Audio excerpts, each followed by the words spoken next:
Pada masa Rasulullah Shallallahu Alaihi Wasallam terdapat seorang sahabat bernama Abu Dujana.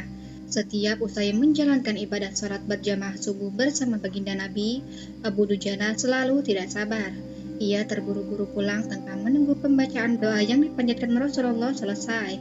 Ada satu kesempatan, Rasulullah mencoba meminta klarifikasi pada pria tersebut. Hai, apakah kamu ini tidak punya permintaan yang perlu kamu sampaikan kepada Allah sehingga kamu tidak pernah menungguku selesai berdoa? Kenapa kamu buru-buru pulang begitu? Ada apa? Tanya Nabi. Abu Dujana menjawab, Rasulullah, kami punya satu alasan. Apa alasanmu? Coba kamu utarakan.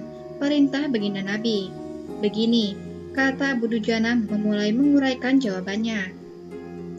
Rumah kami berdampingan persis dengan rumah seorang laki-laki. Nah, di atas pekarangan rumah milik tetangga kami ini terdapat satu pohon kurma menjulang, dahannya menjuntai ke rumah kami. Setiap kali ada angin tertiup di malam hari, kurma-kurma tetanggaku tersebut saling berjatuhan mendarat ke rumah kami. Ya Rasul, kami keluarga yang orang tak berpunya, anakku sering kelaparan, kurang makan. Saat anak-anak kami bangun, apapun yang didapat, mereka makan. Oleh karena itu, setelah selesai sholat, kami bergegas segera pulang sebelum anak-anak kami tersebut terbangun dari tidurnya. Kami kumpulkan kurma-kurma milik tetangga kami tersebut yang berceceran di rumah, lalu kami haturkan kepada pemiliknya. Satu saat, kami agak terlambat pulang. Ada anakku yang sudah terlanjur makan kurma hasil temuan. Mata kepala saya sendiri menyaksikan, tampak ia sedang mengunyah kurma basah di dalam mulutnya. Ia habis memungut kurma yang telah jatuh di rumah kami semalam. Mengetahui itu, lalu jari-jari tangan kami masukkan ke mulut anak itu. Kami keluarkan apapun yang ada di sana. Kami katakan, Nah, janganlah kau mempermalukan ayahmu ini di akhirat kelak. Anakku menangis, kedua pasang kelopak matanya mengalir air karena sangat kelaparan. Wahai baginda Nabi, kami katakan kembali kepada anakku itu, hingga nyawamu lepas pun, aku tidak akan rela meninggalkan harta haram dalam perutmu. Seluruh isi perut yang haram itu akan aku keluarkan dan akan aku kembalikan bersama kurma-kurma yang lain kepada pemiliknya yang berhak.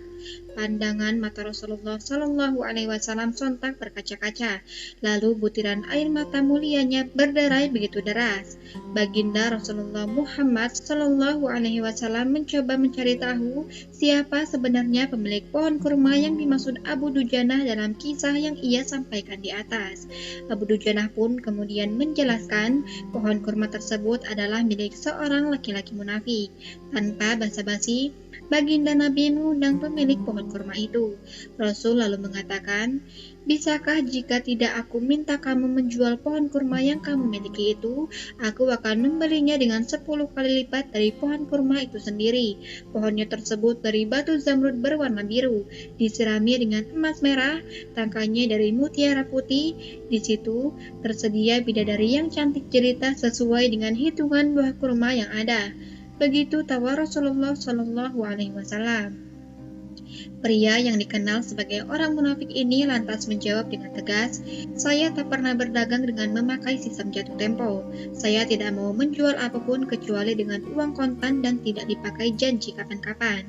Tiba-tiba, Abu Bakar Asy-Siddiq radhiyallahu an datang, lantas berkata, Ya sudah, aku beli dengan 10 kali lipat dari tumbuhan kurma milik Pak Fulan yang varietasnya tidak ada di kota ini. Lebih bagus jenisnya. Si munafik berkata kegirangan, Oke, ya sudah aku jual. Abu Bakar menyahut, Bagus, aku beli. Setelah sepakat, Abu Bakar menyerahkan pohon kurma kepada Abu Dujana seketika. Rasulullah Shallallahu Alaihi Wasallam kemudian bersabda, Hai Abu Bakar, aku yang menanggung gantinya untukmu. Mendengar sabda Nabi ini, Abu Bakar bergembira bukan main. Begitu pula Abu Dujana. Sedangkan si munafik berlalu. Ia berjalan mendatangi istrinya, lalu mengisahkan kisah yang baru saja terjadi. Aku telah mendapatkan untung banyak hari ini. Aku dapat 10 pohon kurma yang lebih bagus, padahal kurma yang aku jual itu masih tetap berada di pekarangan rumahku. Aku tetap yang akan memakannya lebih dahulu, dan buah-buahnya pun tidak akan pernah aku berikan kepada tetangga kita itu sedikit pun. Malamnya, Saat si munafik tidur dan bangun di pagi harinya, tiba-tiba pohon kurma yang ia miliki berpindah posisi, menjadi berdiri di atas tanah milik Abu Dujana, dan seolah-olah tak pernah sekalipun tampak pohon tersebut tumbuh di atas tanah si munafik itu. Tempat asal pohon itu tumbuh rata dengan tanah. Ia keheranan tiada tara. Dalam kisah ini, dapat kita ambil pelajaran betapa hati-hatinya sahabat Rasulullah tersebut dalam menjaga diri dan keluarganya dari makanan haram. Sesulit apapun hidup, seberat apapun hidup, seseorang tidak boleh memberikan makan untuk dirinya sendiri dan keluarganya dari barang haram. Setiap kebaikan akan dilipat gandakan pahalanya oleh Allah Subhanahu wa taala 10 kali lipat sebagaimana janji baginda Nabi Muhammad SAW. Adapun panen daripada janji itu bukan kontan sekarang, namun di akhirat kelak, karena dunia ini adalah darul za'ri, bukan darul hasad.